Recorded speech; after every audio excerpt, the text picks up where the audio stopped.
Okay, time for another tutorial. In this video, we're going to show how to cast a silicone heart, a soft, squishy silicone heart, a la Temple of Doom, out of a resin mold. This is an art cast resin mold that's perfect for casting silicone parts.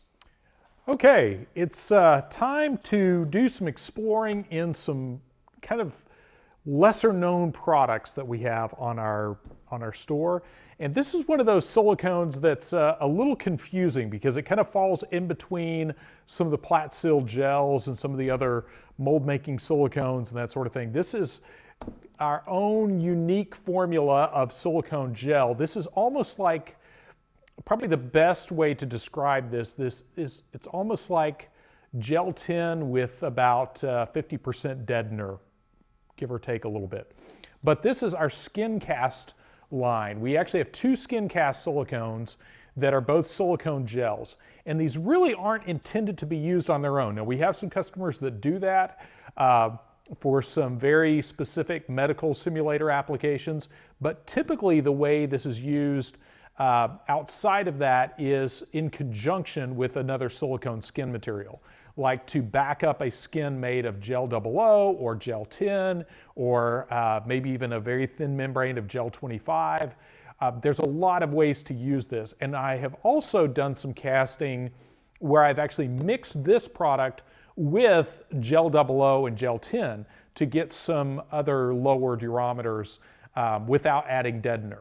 And the main reason for that is this is a less expensive silicone formula, but again, think of this as more of a filler material than a standalone silicone. Now, I say that, and I'm gonna go right to just casting it solid. For this tutorial, just for fun, I'm gonna make a silicone heart from this resin mold. This is a resin mold made with our art cast pourable casting resin.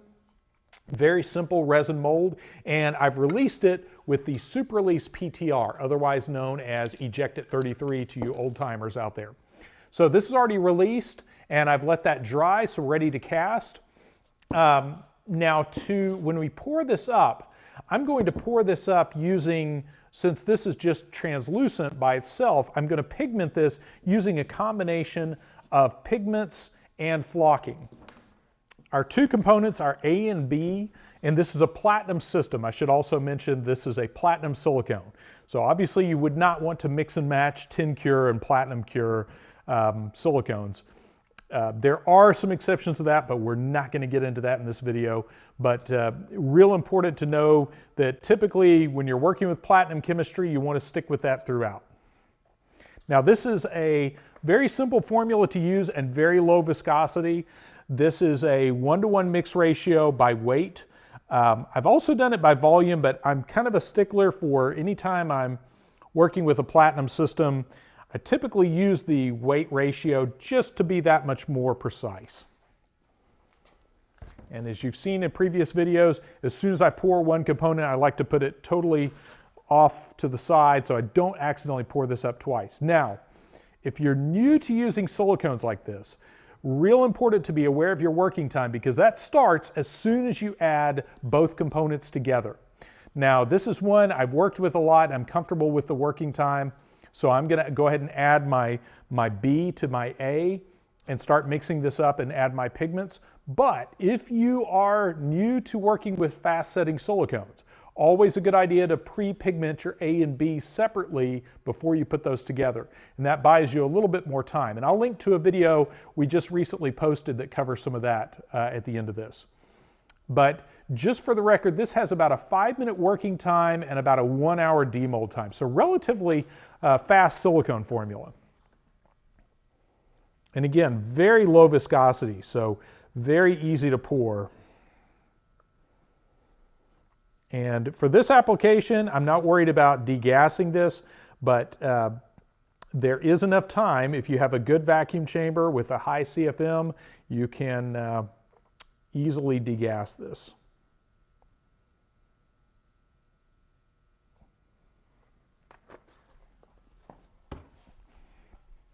Okay, so we have our silicone weighed out.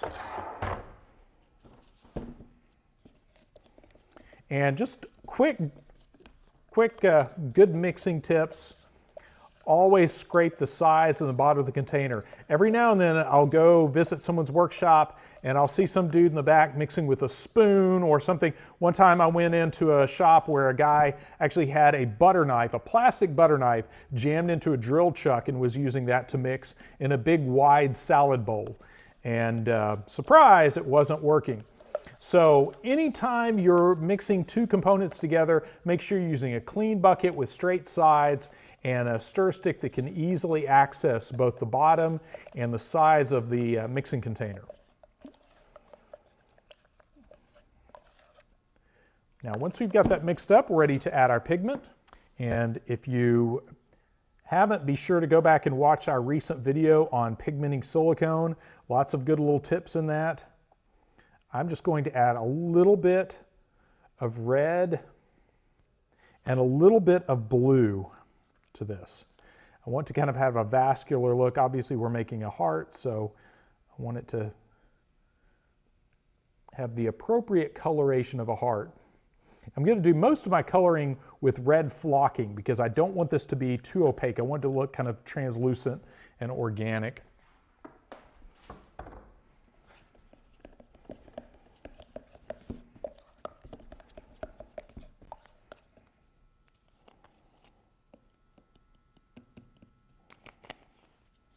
And I've got a little bit of brown flocking too. Here we go. Just remember, anytime you're mixing up something like this, if you haven't done this before, make sure you keep track of that working time, because remember, the chemicals are stupid. They don't know what your intentions are, and they start their little dance as soon as you put the two materials together in the same mixing bucket. So be aware of that. That time starts as soon as those chemicals touch each other. Okay, I'm almost there. I'm going to make this a little bit more intense, add a little bit more red, maybe a little bit more brown. But the reason I'm doing this heart in this particular combination is this particular silicone is going to give us a very gelatinous end product that's just going to be just strong enough to be able to demold and squishy enough to look like a realistic organ. Okay, that's a good, in my opinion, I think that's a good heart color.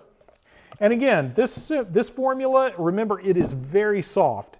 And there's only a few applications where I would recommend using this by itself. Typically, I would use this behind a membrane of Gel 10 or Gel 00. But in this case, because it's a heart, this actually works very well for this.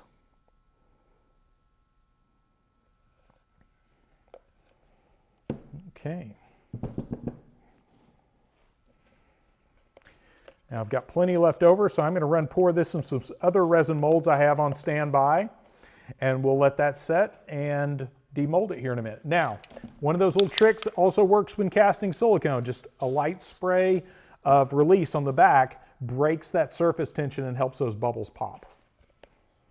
Okay, I've waited longer than the actual recommended demold time. And our piece has now set up.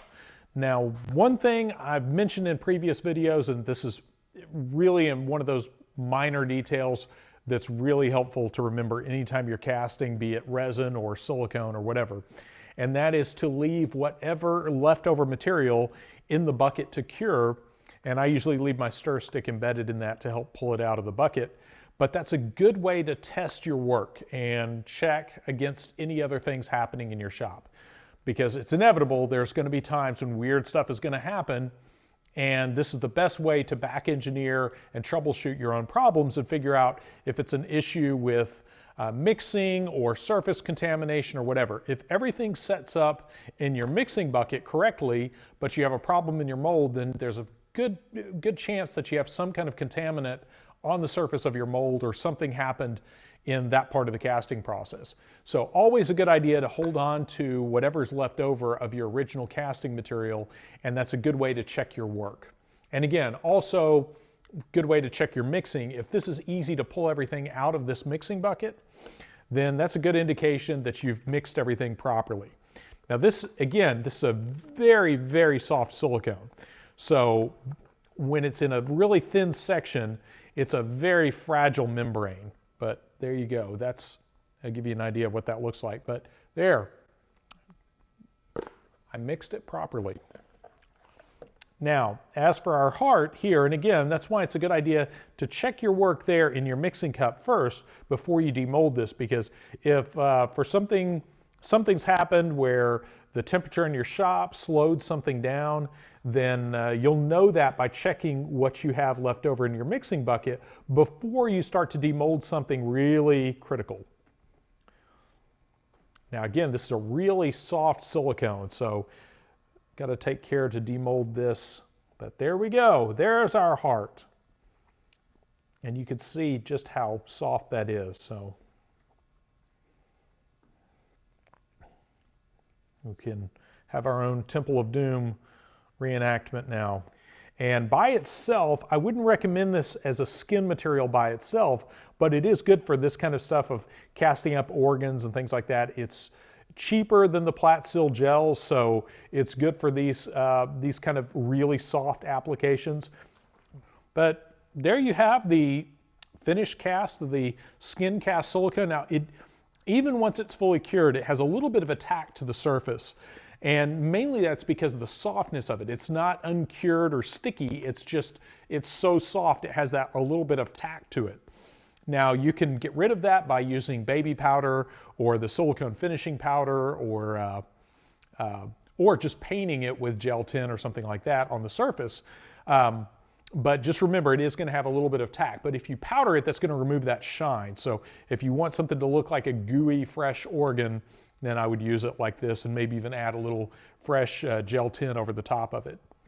But there you have the process of casting Skin Cast Silicone. This is our ultra soft. This is this one right here. We have two varieties of this. This is the ultra soft gel, and we have one even softer than this. That's a 005, I believe.